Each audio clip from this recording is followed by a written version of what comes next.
I got a comment under one of my recent videos. Somebody wanted to know about the relationship between nutrition and eye health. Of course, eye health is very important, and it turns out that there's a lot of nutrients that can affect eye health. Uh, for example, you have collagen. The cornea of the eye is abundant in collagen fibers. The sclera portion of the eye comprises mainly collagen type 1, and the vitreous humor, or the kind of white of the eye, consists mostly of water, hyaluronic acid, and collagen fibrils. In addition, collagen fibers play a key role in providing structural support to blood vessels, including those in the retina choroid portions of the eye. So, what do you need to support collagen synthesis in the eye? Well, you need amino acids such as lysine and proline, which are involved in collagen synthesis, and they're crucial in forming collagen fibers. Lysine, in particular, is essential for what they call collagen cross-linking, which contributes to the cornea's structural integrity. Vitamin A plays a role in reducing the expression of matrix metalloproteinases, which break down collagen, and by doing so, it stimulates collagen production. A lack of vitamin A causes a situation called night blindness, which involves having a lot of difficulty seeing at night. You get, like, for example, bright lights in your eyes can practically make you blind temporarily. Vitamin C, of course, is extremely important for collagen synthesis.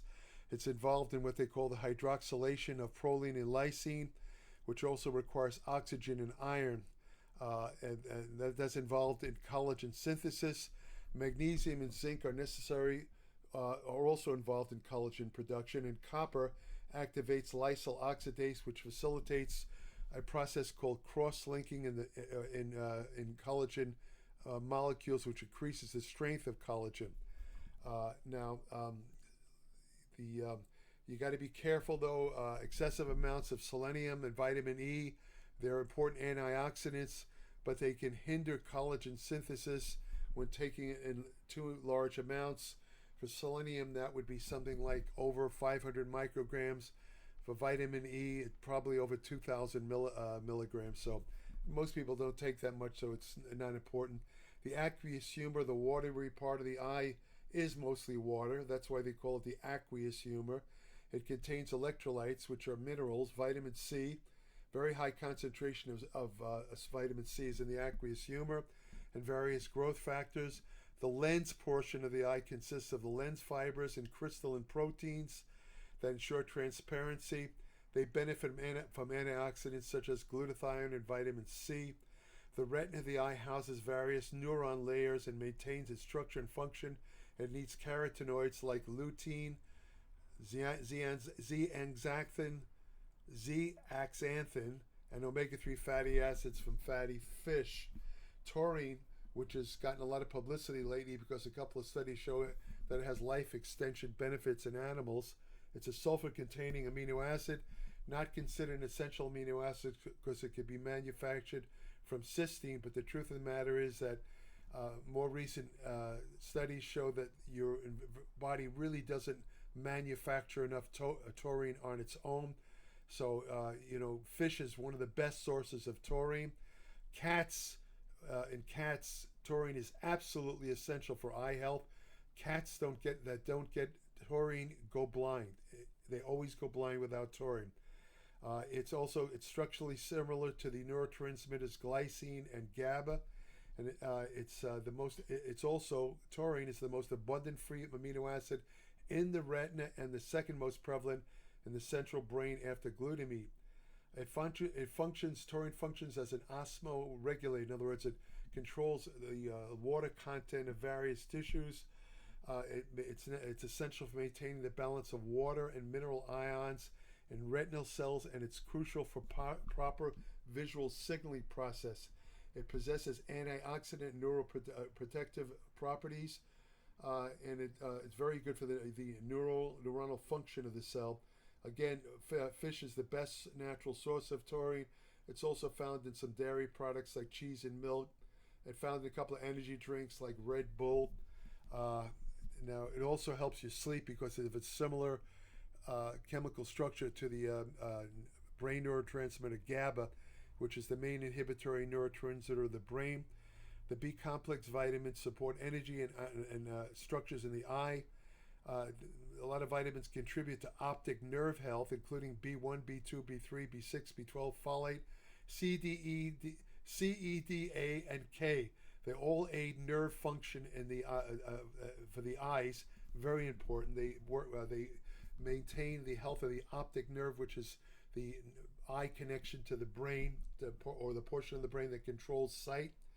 Arginine is a precursor for nitric oxide, which regulates blood flow to the eye. Proper blood flow is crucial for maintaining eye tissues and maintaining healthy intraocular pressure. A rise in intraocular pressure called glaucoma. Glaucoma could cause blindness because it basically eats away at the optic nerve, and eventually you can go blind from glaucoma. As far as the lens of the eye, again, that's a crystalline, it's made up of crystalline proteins that are subject to oxidation. Ultraviolet light, a lot of exposure to sunlight can cause the lens of the eye to get the crystalline lens of the eye to kind of get cloudy, and that's cataracts. So if you take in certain antioxidant vitamins like vitamin C, vitamin A, it goes a long way towards helping to prevent cataracts. However, regardless of what you might read or hear, a certain amount of cataract formation in humans is inevitable with age. I've taken antioxidant vitamins since I was 11 years old. As soon as I began regular resistance training, I started taking vitamins. I've taken them most of my life, and yet unfortunately I've had recent eye examinations. I have a little bit of cataracts, not enough to cause any real problem with my eyesight, although sometimes my eyesight, I've noticed, is not as clear as it used to be years ago, and I attribute that to the little bit of cataract formation I have. Like I say, it's almost, if you go out in the sun at all, I mean at all, it's nearly impossible not to develop some cataracts with age. So, but however, taking vitamins like vitamin C and vitamin A and zinc, these antioxidant nutrients, will minimize cataract development. Coenzyme 10 is also an antioxidant, and it's as far as it's a neuroprotective antioxidant. It has a beneficial effect in certain eye diseases, including optic neuropathy and AMD, which is acute macular degeneration. This is a disease that affects a lot of older people. It's the leading cause of macular degeneration. Is the leading cause of blindness in older people, and nutrition can actually prevent that. Good nutrition, intake of coenzyme Q10 and other antibiotics. Coenzyme Q10 has also been proposed as a neuroprotective agent to help prevent glaucoma. Foods like fatty fish, organ meats, whole grain, soybean, and canola oils, which I don't recommend, but they're sources of coenzyme Q10. And of course, you could take Q10 supplements. I would recommend the Q10 supplements that are both water and fat soluble. Q10 is a fat soluble nutrient, extremely hard to absorb orally. If you don't take Q10 with a good amount of fat, such as fat in food, the Q10 will literally pass right through you. You won't even be able to absorb it. That's why I recommend most people take a water and fat soluble. If you're going to take a supplement form, take the water and fat soluble form. You can get it at places like Costco and that kind of stuff. I use that myself. Oxidative stress is one of the leading causes of eye problems, including, as I said, glaucoma and cataracts. The anterior or the outer segment of the eye is particularly susceptible to oxidative stress because of a constant exposure of the eye to radiation, atmospheric oxygen, environmental chemicals, and physical abrasions. The retina is considered one of the highest energy demanding and oxygen consuming tissues of the body, exceeding even the brain as far as oxygen and energy consumption. That's the retina of the eye, very high energy tissue.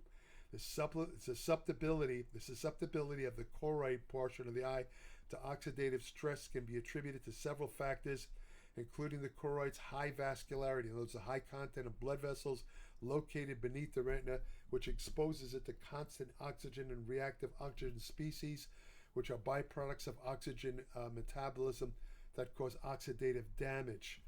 Oxidative stress is a significant contributor to various eye diseases, including acute macular degeneration, cataracts, corneal dystrophy, glaucoma, and other various eye diseases. The eyes themselves actually possess antioxidant systems to shield against oxidative stress and damage. Melanin, that's what gives eye its color. If darker eyes have more melanin, lighter eyes have less melanin, but melanin acts as a natural UV filter and antioxidant, helps to protect the eyes from harmful UV radiation and oxidative stress. Essential vitamins like A, C, E, and beta carotene in combination with a network of enzymes found in various cellular compartments, including the mitochondria, such as superoxide dismutase and glutathione peroxidase, catalase. These things work in concert with minerals such as selenium, copper, and zinc to uphold the eye's defense mechanisms against oxidative stress and maintain overall health. A balanced diet rich in antioxidants is vital for supporting these natural eye protective mechanisms. Supplements that contain antioxidants and other nutrients beneficial for the eyes include vitamin C and E, lutein. Lutein is found in vegetables. Egg yolks contain the most bioabsorbable form of lutein. The lutein found in eggs is much more absorbable than the lutein found in vegetables. It's only found in egg yolks. When you throw away the egg yolks, you're throwing away one of the most protective nutrients for your eyes, which is lutein and also zeaxanthin. Zinc is also zinc supplements protect the eye. Selenium, omega-3 fatty acids, vitamin A, bilberry extract, ginkgo biloba, alpha lipoic acid, coenzyme Q10, and N-acetylcysteine. All of these supplements are very protective for the eyes. The endogenous antioxidant glutathione is present in the eye's aqueous humor, lens, and cornea. It's composed of 3 amino acids, glutamine, cysteine, and glycine. NAC is the best natural precursor for the production of glutathione in the body. The glutathione helps protect the eyes from oxidative damage and cataract formation. It supports the health of the retina, it reduces eye inflammation, and it slows the progression of acute macular degeneration. Glutathione peroxidase is another protective natural enzyme in the body. It helps reduce hydrogen peroxide and lipid peroxides in the eye, and thus protects the eye structures from oxidative damage. Selenium activates glutathione peroxidase. I mentioned superoxide dismutase, another natural enzyme structure in the body that's activated. There's different forms that are activated by minerals such as copper, zinc, and manganese. These are important for activating superoxide dismutase. I mentioned NAC, which is a precursor for glutathione. So what about fat? Fat in relation to the eye. The fats are important. They contribute to the formation and stability of cell membranes in the eyes. Phospholipids, such as those found in the tear film, provide lubrication and protect the corneal surface. Lipids also support the absorption of fat-soluble vitamins like vitamin A, which is crucial for proper vision. Cholesterol, which is often associated with health concerns, is essential for the formation of cell membranes in the retina and the development of photoreceptor cells. This is another example. People always associate cholesterol with heart disease and act like it's bad stuff, but cholesterol is an essential body component. Your liver produces 1 gram or 1,000 milligrams of cholesterol a day. Among other functions, cholesterol is a raw material for all steroid hormones, including testosterone and estrogen. So there's what else can I tell you about the fat? Omega-3 fatty acids, very important. The membranes of the retinal photoreceptor outer segments require DHA, or docosahexaenoic acid, which is one of the bioactive omega-3 fatty acids. It's very important as a structural lipid or a form of fat in the eye. Enzyme facilitated DHA release contributes to generating neuroprotective D1 and resolvin, which reduce inflammation in the eye. So fatty acids are very important. However, excessive fat intake can cause lipid accumulation in various parts of the eye, giving rise to a spectrum of eye-related disease conditions, including xanthomas, corneal dystrophy. So you don't want to have too much fat. One of the things that there's something I've noticed is that people who live to very advanced ages, when I'm talking very advanced, I'm talking about over 110 years of age. Of course, these people are very rare. You have to have certain genetic mutations to be able to live that long. You could follow any kind of diet you want. You could follow calorie restriction. You could work out. You could do everything right. You're still not going to live to 110 unless you have these genetic mutations in your body, no matter what anyone tells you. All these people, a lot of the people that live to advanced ages, like 110 or so, you'll find they have a couple of things in common. They're always short. They're always small. They're never fat. So, but they do have a genetic mutation that allows them much more efficient DNA repair mechanisms than the average person. That's the reason they make it to 110. However, one thing I've noticed about these older people who are 110 and over, they almost always go blind. They almost always lose their sight for some reason when they get that old. Very often, the woman who holds the record for living, the human record for the greatest longevity ever recorded, Jean Calment, a French woman, she lived to 122 years of age. For the last 20 years, I think, of her life, if I remember correctly, she was both blind and deaf, but it didn't seem to bother her. But I believe that the blindness that comes with age is caused by a process called advanced glycation, which involves the abnormal incorporation of proteins in connective tissue structures that in the case of the eyes, they could just basically destroy all the structures in the eye that are involved in sight. It can cause changes in the glycation process, can cause changes in cornea, lens, retinoid, and the choroid, leading to diseases like diabetic retinopathy and glaucoma, cataract. So with a lot of these older people, they have like advanced cataracts that result from this advanced glycation process that cause an almost inevitable blindness past a certain age. A diet focusing on minimizing glycation and reducing advanced glycation end products involves choosing low glycemic index foods, meaning foods that are low in sugars and have antioxidant rich content, healthy fat, and herbs like turmeric. You should avoid processed or charred foods and emphasize gentle, slow cooking methods to reduce the formation of advanced glycation end products. A diet rich in fruits, vegetables, and antioxidants aids in preventing age or advanced glycation end product accumulation. So that will go a long way towards preventing blindness with age. Now, as far as neurons, of course, the eyes work through neural factors. As I said, the eyes are basically a direct output of the brain. A lot of doctors will tell you they can tell the state of your brain by examining your eyes.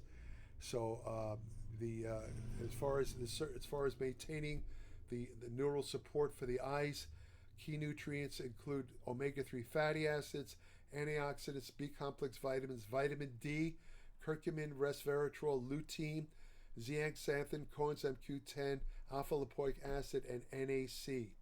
These things all work to help protect the neural function of the eyes. Now, as far as what else can I tell you? I'm not going to go into specifics about the biochemistry of how these various nutrients work, but as I said, I've given you an overview of why they're so important, these nutrients. There's another nutrient that's particularly interesting is Astaxanthin.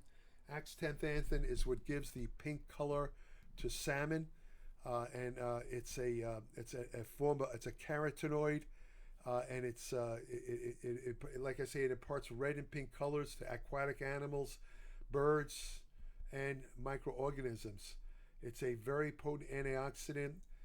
It's one of the few natural antioxidants that can actually penetrate the blood-brain barrier, the protective blood-brain barrier, get into the brain, which is very important because your brain is composed mostly of fat, and the type of fat found in the brain is polyunsaturated fat.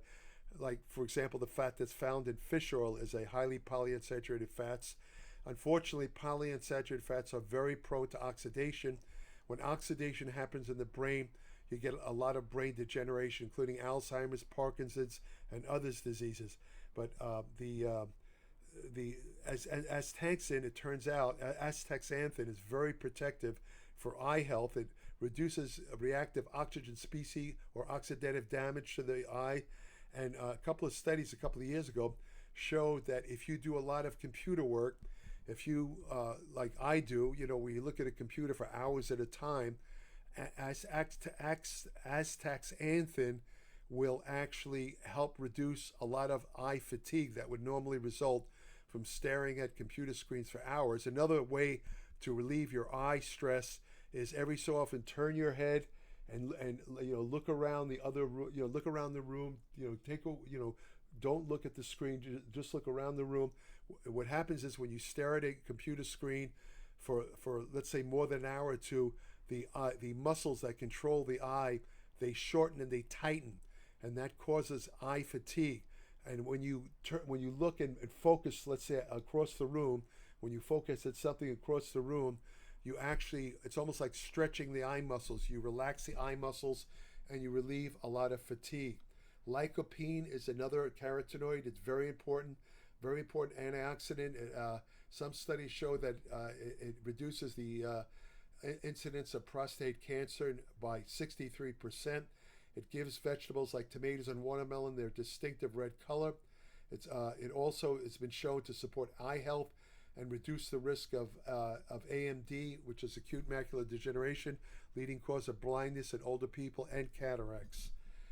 There's a couple of things. That cinnamon contains a supplement called cinnamaldehyde, which is responsible for the flavor and of cinnamon. When you smell cinnamon, you're smelling cinnamaldehyde, a little hard to pronounce.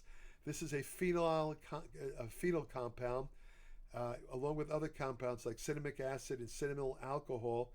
They contribute to the unique aroma of cinnamon, and these things have potent antioxidant ability, and they can inhibit enzymes that like carbonic anhydrase and other enzymes that are linked to conditions such as diabetes, Alzheimer's disease, cataracts, and glaucoma. So cinnamon is very good for your eyes also. Also, you have quercetin. It's found in various plant sources.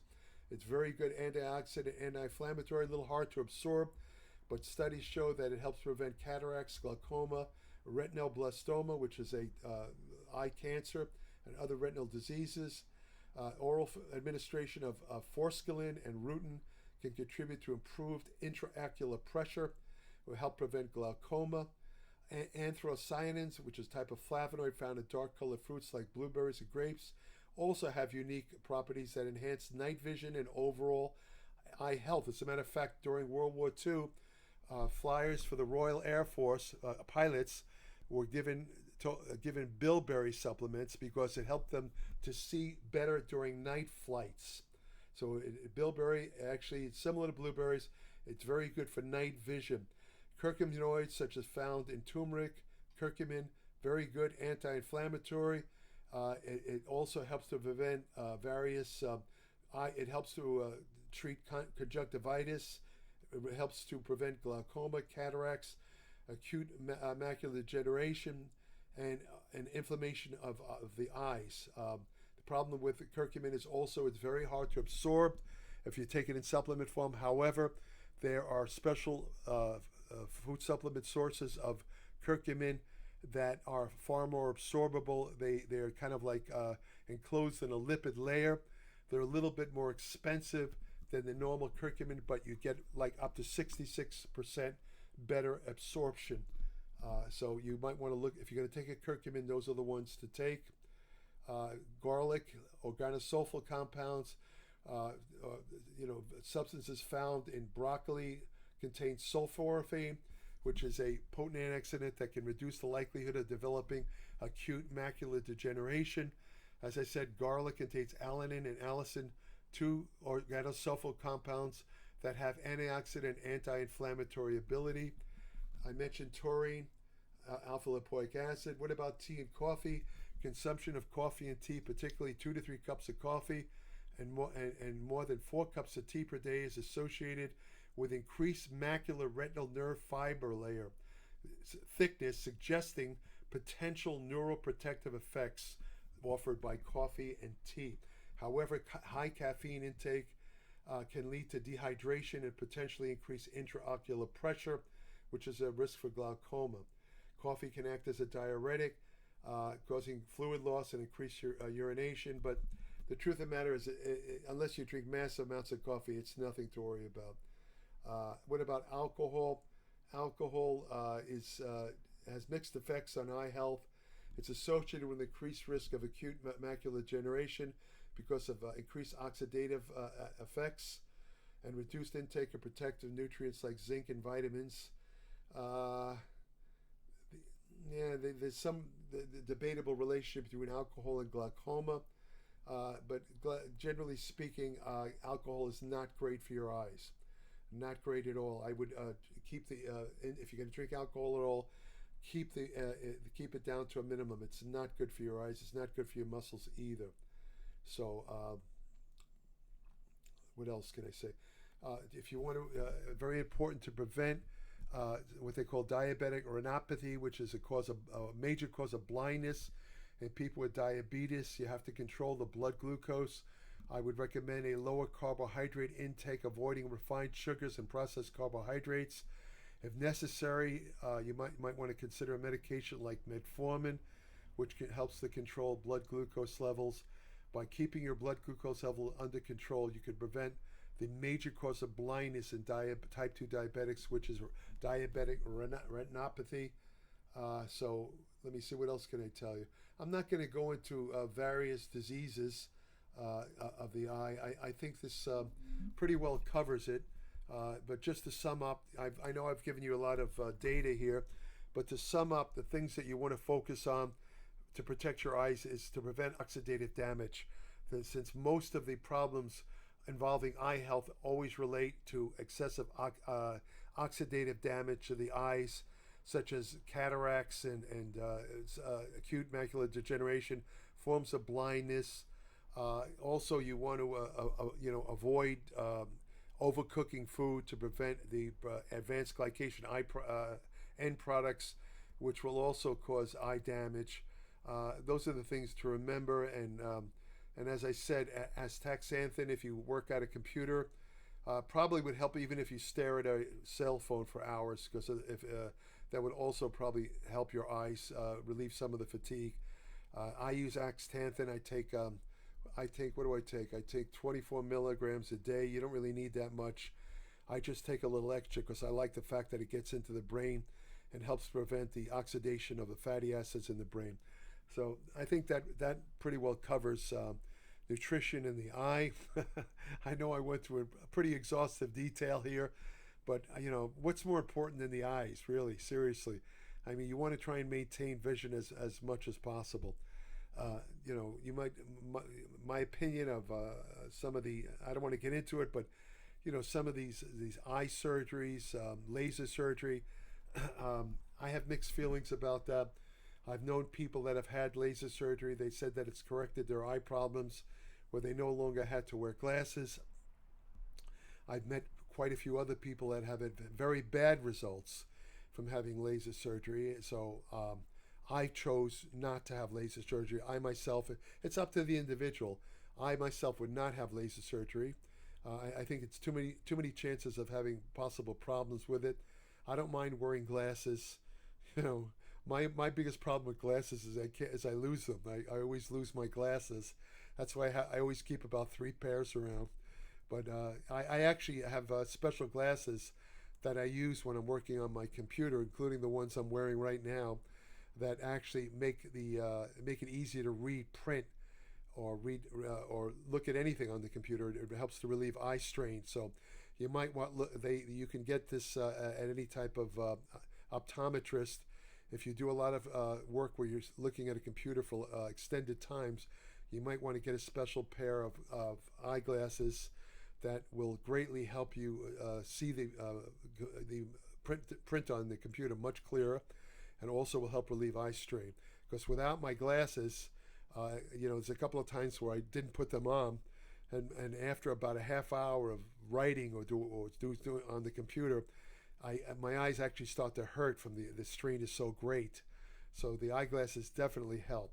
So that's about it for this subject. If you want more information on nutrition, exercise science, anti-aging research, ergogenic aids, supplement science, effective fat loss techniques, hormone therapy, women's health and fitness, all of these topics are covered by Applied Metabolics, www.appliedmetabolics.com. It's 30 to 40 pages every month, no ads, no commercialization. I'm not associated with any supplement company. I guarantee that if you subscribe and you read it, you will. You don't have to read the whole thing at once. I mean, I've had people that sent me emails where they've canceled. This really kind of annoys me because they're nice, they're not nasty, but they'll say stuff like, "Well, I really love your material, Jerry. It's very informative, but I don't have time to read it." Well, first of all, it's 40 pages. It doesn't take that long to read. And second of all, there's no rule that says you have to read the whole thing at once. Right now, as we're speaking, I'm reading a novel that's 600 pages. I'll be damned if I'm going to try to read 600 pages at once. I do a lot of reading, I admit it. I read about 100 pages a day. That's about all I can handle. But, there's no law that says you have to read the whole thing at once. So to cancel because you don't have time to read is kind of bogus when you consider the benefit that you'll derive from reading Applied Metabolics. And I'm talking about your health, your fitness, your training, your diet, your nutrition. Applied Metabolics is an excellent asset for personal trainers. You'll get information that's very useful in helping your clients, whatever their weight, whatever their goals are, whether it's fat loss, gaining muscle, whether it's sports participation. I guarantee you the information in Applied Metabolics will help you with your clients. It's worth it. It's not expensive at all. It costs as much as a latte at one of those coffee shops. The daily edition. It costs 33. My Applied Metabolics costs 33 cents a day. The current daily edition of the Los Angeles Times, which is about 20 pages of mostly useless information, it costs $3.66. It's over 10 times as much. So you'll get a lot more benefit from Applied Metabolics than the Los Angeles Times. And I like the Los Angeles Times, don't get me wrong. I stopped reading it, however, when the price, when it started to go over 50 cents. I can't imagine spending $3.66 for a daily newspaper. That to me is insanity. It makes no sense. So, but the LA Times is owned by a billionaire, so he can afford to take losses. But oh boy, did I get off topic, huh? Anyway, so subscribe today, www.appliedmetabolics.com. When you subscribe, send me an email. I'll send you an invitation to join my private Applied Metabolics Facebook page, where each day I post new information on nutrition, exercise science, and general health and medicine. I have an email portal on my Applied Metabolics webpage where current subscribers only can send me short questions about anything they read in Applied Metabolics or anything that comes to mind pertaining to nutrition, exercise, and I will answer their questions in appreciation of their subscription. You could look at it as a kind of a bonus for subscribing. To my knowledge, I could be wrong about this, but to my knowledge, I don't think there's any other digital publication that offers answers to personalized answers to questions of the subscribers. I don't think there's any of them that does that. I do it, again, as a service to my subscribers. So subscribe today. What else can I say? If you want to have the best friend you'll ever have, go to your shelter. Oh, before I say that, if you think my channel, this YouTube channel, is of any use, please feel free to subscribe. It doesn't cost you 1 red cent. I put new videos on every Tuesday. And please let others know about the channel, because most of the information presented on YouTube is bogus garbage. I'm sorry, I have to tell you the truth. I've looked at a lot of these videos. The misleading and wrong information presented in videos and YouTube videos pertaining to nutrition exercise are breathtakingly wrong. They're horrible, horrible information. So if you want accurate, useful information, I promise you, you'll always get that with my YouTube channel and, of course, my Applied Metabolics. Applied Metabolics is basically for people that want evidence-proven, in-depth information that includes my over 60 years of personal experience and study, which, as far as I know, isn't matched by anybody else who has any other digital publication on the entire internet. So that's about it. And as I was saying, if you want to have the best fun you'll ever have, go to your local shelter, adopt a dog. I'm gonna get probably 2 dogs. I've always had 2 dogs, so I'm gonna get 2 dogs. And I'll make an admission in this video. Why have my dog Bruno, who some of you who are regular subscribers to this channel might remember my little dog Bruno, who passed away over a year ago. The reason why I have not gotten, I love dogs. I deeply love dogs. I think they're the real angels on earth. Now, why haven't I gotten another dog since Bruno died? I could give you one word why. Veterinarians. My last 3 dogs, they were older dogs. Now, when I get a dog, I get it for life. I don't believe in turning in a dog to a shelter when it gets old. Whether it's a human or a dog, when people or dogs age, medical problems inevitably pop up. Some people, rather than deal with it, will take an aging dog and turn it into a kill shelter, which is incredibly cruel to me.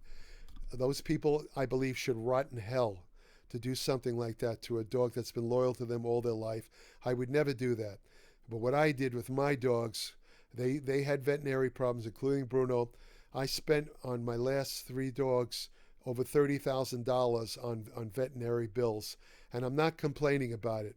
I love the dogs like they were my children, and I would have done anything to help them, but I don't like paying out that kind of money to veterinarians, and because of that, that's the reason why I haven't haven't gotten a dog.